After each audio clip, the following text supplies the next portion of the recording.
this gift to all of us. And it is the people standing here with me that remind me why I'm so proud to be the governor of this state. Incredible men and women who were relentless in their pursuit of finding this little girl. Yesterday I held Charlotte's parents in my arms. David and Trish, I went to the campsite.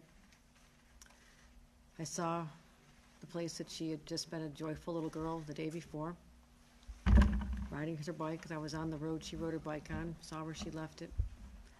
And her parents were just so overcome with sadness and grief. And as a parent, I thought my own heart was breaking. And I said to them, I promise you this, we will bring Charlotte home to you. And as each hour went on, hope faded, because we all know the stories. The first 24 hours, there's hope. But when you hit 48 hours, hope starts to wane. But when Charlotte disappeared in Monroe State Park, it was every parent's worst nightmare. But I knew I would be able to have assembled the team of individuals who would not stop. And I want to thank at this moment the individuals gathered here tonight and all the men and women across this state that they represent. And the FBI brought in their specialized, trained individuals all the way from Washington to help with this search. But I want to thank Deputy Superintendent Richard Allen, Lieutenant Colonel James Barnes, Lieutenant Colonel Richard Mazzone, Major Dennis Shager, for their work, the New York State Park Police, Colonel Michael Dodona, the Office of Parks and Historic Preservation, Chief of Staff Randy Simons, Saratoga County Sheriff's Department, Lieutenant Jeffrey O'Connor, the Schenectady County Sheriff's Office, represented by the Schenectady Police Department, Police Department of Schenectady, Detective Sergeant Bradley Carlton, the Federal Bureau of Investigation Acting Agent in Charge, Alfred Watson, who I met yesterday on site, New York State Department of Corrections and Community Services, Acting Commissioner Daniel Marticello, New York State Department of Environmental Conservation Forest Rangers, Basil Sagos. As I mentioned, when you hit that 48-hour moment, you realize it's going to be tough. And you start thinking the worst. But what happened was extraordinary. The case started to break at 4:20 a.m. this morning, when the family's home that was being guarded by state police, when the parents were still starting another day at the campsite where they'd last seen their daughter. 4:20 a.m., the car pulls up to a mailbox. Something is left. State police immediately go to the mailbox and identify what is a ransom note that had been left behind for Charlotte. State police worked diligently trying to find a match for a fingerprint. First one tried and wasn't successful. Second one was to identify any other prints in the New York State database that would be a match. The hit came at 2:30 in the afternoon. There had been a DWI in 1999 in the city of Saratoga. A fingerprint was found that matched what was found on the ransom note. So, a little more research work to identify the location and identifying the fact that there was a home they could visit. They found a double-wide house with a woman, the suspect's mother. The suspect lived in the camper behind. They had what they call a dynamic entry, a tactical maneuver, and within the camper they located the suspect. After some resistance, the suspect was taken into custody, and immediately the little girl was found in a cabinet, cupboard, She was rescued. And she knew she was being rescued. She knew that she was in safe hands. Her parents were immediately notified. This occurred at 6:32 this evening. The suspect, 47-year-old male named Craig Nelson Ross Jr., is still being questioned. At this moment, charges have not been brought, but they are fully expected. Her daughter was transported to local hospital, as is customary, and that's all the family wishes to reveal at this time. But they are united. She is in good hands. She appeared to be outwardly physically unharmed at the time, but we'll leave the rest of this information about little Charlotte to her family at a time they deem appropriate. Often these stories don't end up like this. Every second is key. There's a lot of pressure. Split decisions are made. Because you know, not just a life is hanging in the balance, but a little innocent child's life is hanging in the balance. So to the teams behind me, you work quickly. You work with great urgency. You put it together, the puzzle pieces. You're able to track down the location of Charlotte through technology, but ultimately it was the two SWAT teams, one federal, one state, that landed in helicopters in Boston Spa to rescue Charlotte.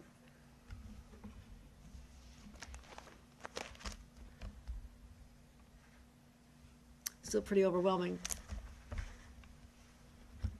because all of us feared the worst. But I promise Trish and Dave, they be reunited with little Charlotte once again, and she see her two sisters, one 10, one 4 years old. And obviously it's a traumatic event for the family and certainly Charlotte. And we'll continue to keep this family in our prayers as they heal.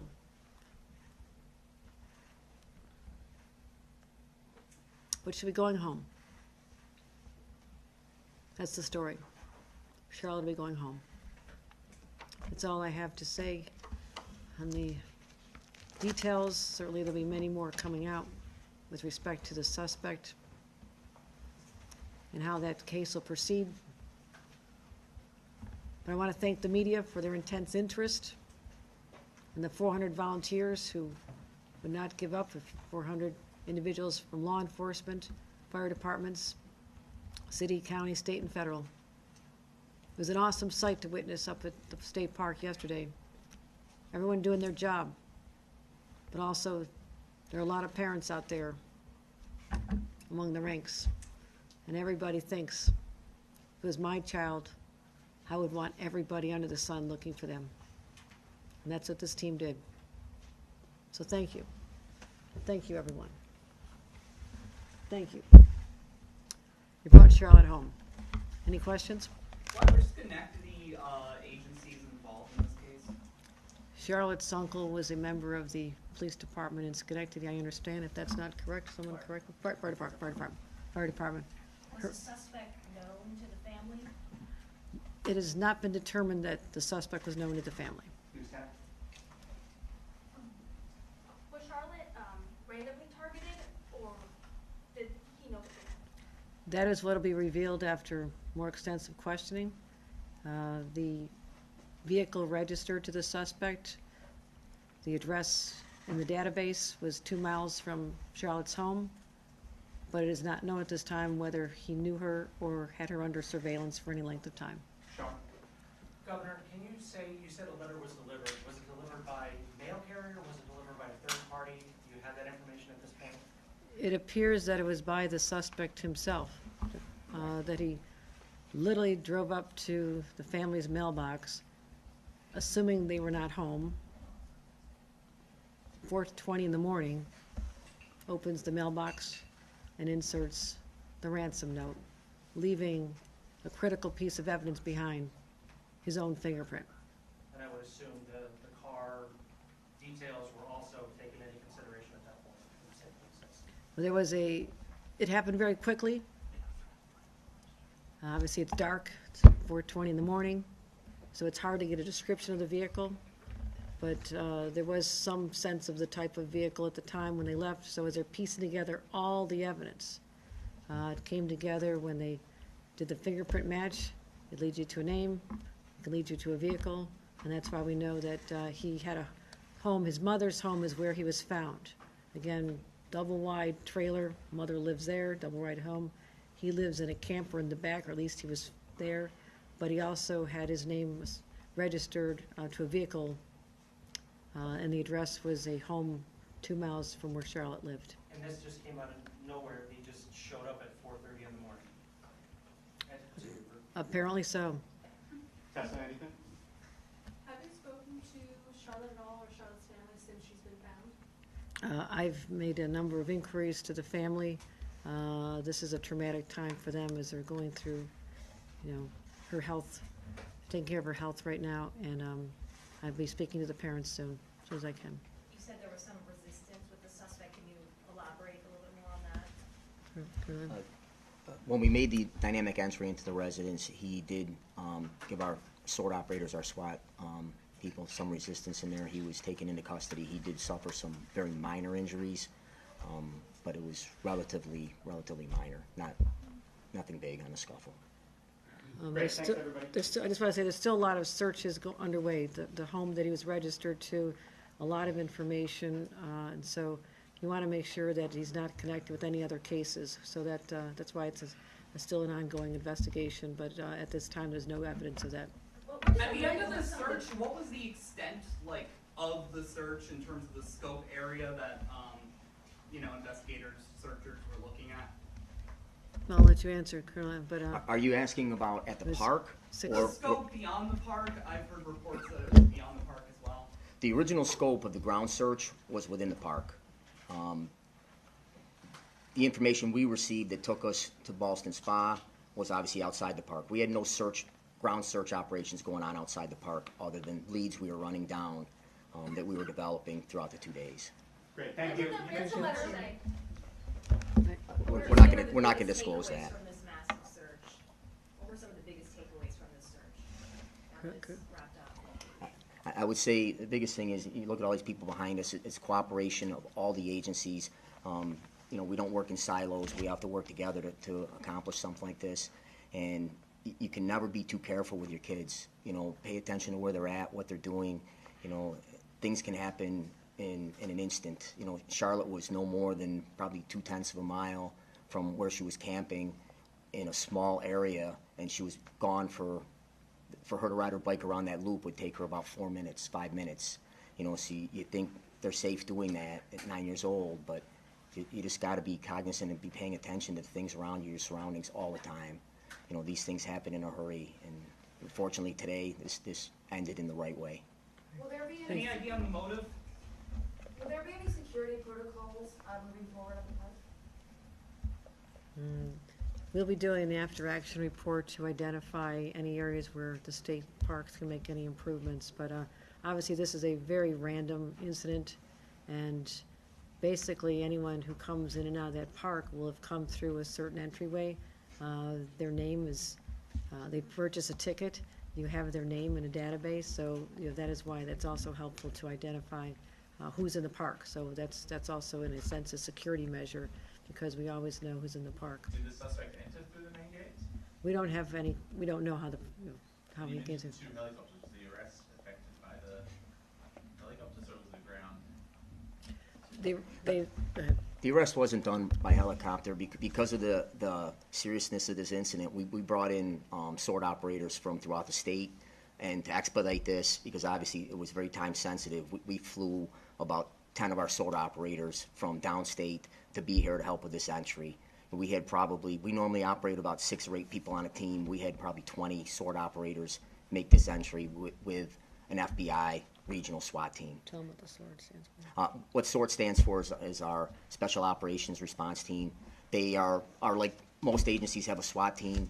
we do that type of thing with our SWORD operators. They're full-time in that capacity, but they also do other things that normal SWAT teams don't do. We respond to high-angle rescue and different things with that team. They're a highly trained, highly capable unit that we use for just this type of thing. This is what they train for. This is what they live for, is to make entries like this and save someone's life. All right, thank you, everybody, appreciate it. I have two questions. Does this gonna affect how Amber Alerts are sent out? Because was there a delay this time? Because a lot of people are asking about that. Is the park back open tomorrow? We'll have to get back to you on that. I would assume it'll probably be back open, but we'll make sure. We'll be giving an update tomorrow. Any updates tomorrow that we should be aware of? When we have more information, we'll have updates on our website, on our newsroom. Any press conferences we should be aware of tomorrow? With this tonight, probably not, but we'll let you know if we decide to do something, if we have more information that we can give. It's an ongoing, active investigation, so we have a lot of work to do with this So yet. were police present at the home when the ransom note was dropped? They were in the area. They were not able to get the vehicle. There was some